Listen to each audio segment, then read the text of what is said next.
Hello guys, welcome back to the channel. Today we are on to the midfielders now.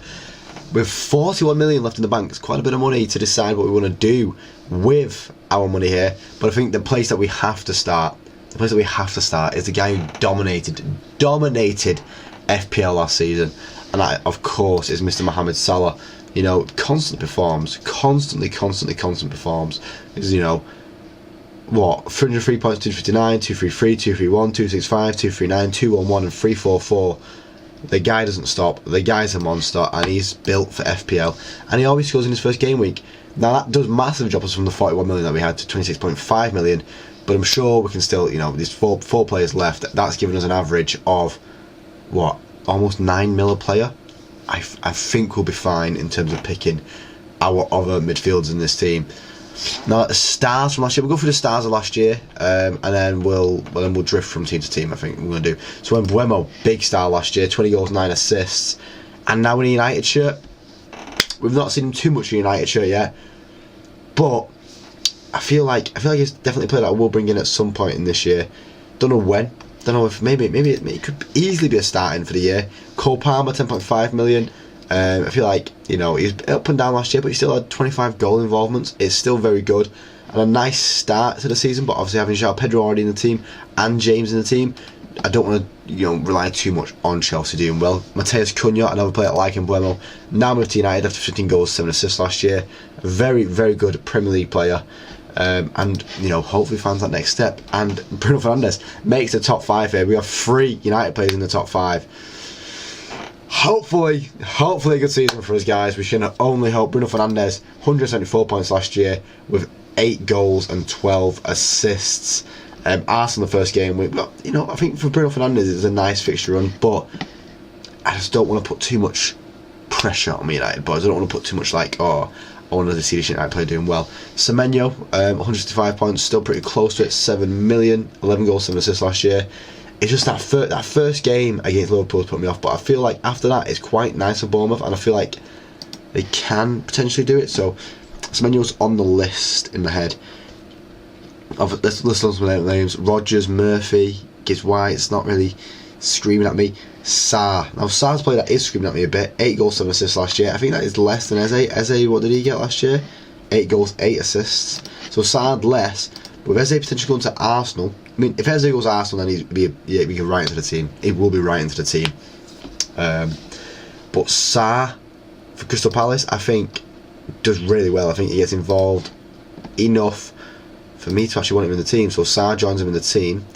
Fishes might not look great, but yeah, Enzo Fernandez was slowly finding his inner Frank Lampard last year, it felt. But once again, don't rely too much on all of that. Ahmad at 6.5 mil. It feels like the Man United player that I want to back most this year. 8 goals, 8 assists last year with only 20 starts. I think that's a very good year for him, and he's getting more and more into his own. Yeah, Ahmad can be in the team as well. Saka feels like a player that I'd want in my team, but we've only got 13.5 million left on. Did I just massively do my math wrong? Yeah, I did massively do my math wrong. I did 9 times 3, not 9 times. Right, so we got about 6 mil spent on each of the final players. As you can see, I do actually have already Cherki put into the team, so I'm going to restore Cherki into the team. We've not seen how he does it. We've not seen how we can do in the Premier League yet. That is fully understandable. But I've seen what you can do for City, and I'm happy with what you can do for City. I feel like you can bring that to the team. So 3 6.5 midfielders in there, and that leaves us with 7 mil price tag for that final midfielder. So we're going to limit ourselves on this final player. I feel like we've got enough creativity in the team and enough like obscure picks that I'm quite happy with it. Semenyo, as we already spoke about, Rodgers, Jacob Murphy, Kluivert, Iwobi, Alanga potentially for Newcastle was a good option. 6 goals, 11 assists last year. It's just whether Newcastle are going to find that form that you'd expect them to find. Damsgaard, Madueke now in a Ndai. With 29 starts last year, 9 goals for himself, leads in the first game week as well. The potential there. Looking through some options here now. Norgard's on there for Arsenal now. Marino, who, you know, towards the end of last season was playing as a striker. and Nwaneri, we know Adingra. You know what? Adingra at Sunderland. I liked Adingra. It felt like a player that could do well. And honestly, last year, not enough starts from his belt, I don't think. But in his 37 Premier League starts so far, he's got 8 goals, 4 assists, and you know, just that this year for Sunderland, and that'll be a good year. I've got 1.5 mil left as well, so I could upgrade any players at any time. But that's what we're doing for now. That's the transfers. Let me just check one last thing. Go on all players, and then I wanna change it to no, not that. I want to change it to what do we do? Total points, team stats by percentage. We'll see how many. So Kelleher is the most selected goalkeeper for the year. Raya just behind him. Sells there as well. Sanchez are in the top 4. Defenders wise, Wan-Bissaka is actually, because people are looking at the defensive contributions and being like, you know, Wan-Bissaka tackles so much, but West Ham don't keep the clean sheets. Frimpong is high on people's list as well, something that I can upgrade to from Kanati. Then I've got a bit more money left, but as I said, I've got Kanati because I think he's got the defensive interception side of things, and we'll wait and see if that extra 0.5 mil was worth the change. Kukureya in there, but I think James just as good and cheaper. So actually in the top picks, the only one that I've got is Gabriel. Salah, obviously number 1 pick for midfielders. We've got him. João Pedro, number 1 pick for attackers. We've got him, and Bowen, we've got him at 18.6%.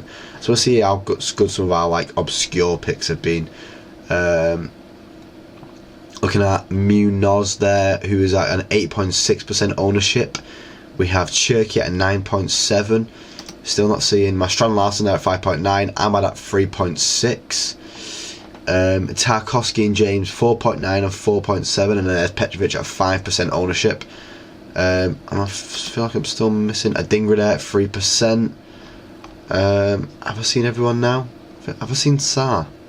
Kanati there at 2.8%. See, I feel like I've not seen Sarr yet. I feel like that's 2.1% for Sarr. Now I'm even happy with having Sarr on the team. Yeah, I'm happy with that team. I'm happy with making them transfers. We confirm these transfers, and then we will see what we're going to do with the team. Honestly, not too much. I'm happy with that Benjamin. Adingra. Maybe start Adingra in that first game instead of Sarr, and have Sarr as my first guy on the bench there.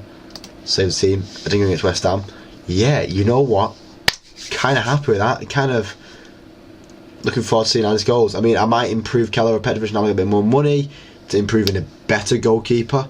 Probably keep Petrovic and get rid of Keller because I trust Bournemouth more than I trust Brentford. But that is the end of this video, guys. If you like the video, please leave a like. We'll see more. Subscribe. There's more on the channel every single day. Thank you for watching, guys. I hope you do. Catch you next time. Cheers.